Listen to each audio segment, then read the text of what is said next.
నేను ఆర్జీవి అవుతాను.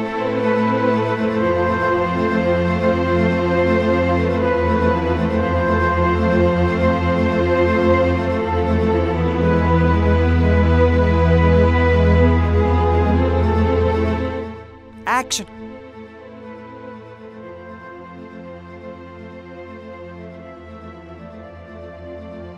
ఆయనలానే ఉంటాడు, అనాలనుకున్నదే అంటాడు.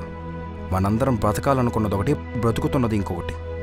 ఒక పరిస్థితి ఎదురైతే మనం మహా అయితే 1-2 రకాలుగా ఆలోచిస్తాం. అది ఆయనైతే ఎవరికీ తెలియని ఒక కొత్త కోణంలో చూస్తాడు, కొత్త రకంగా ఆలోచిస్తాడు. అది అర్థం కాక మనం కన్ఫ్యూజ్ అవుతాం, అర్థం చేసుకోలేక కాంట్రవర్సీ అంటాం.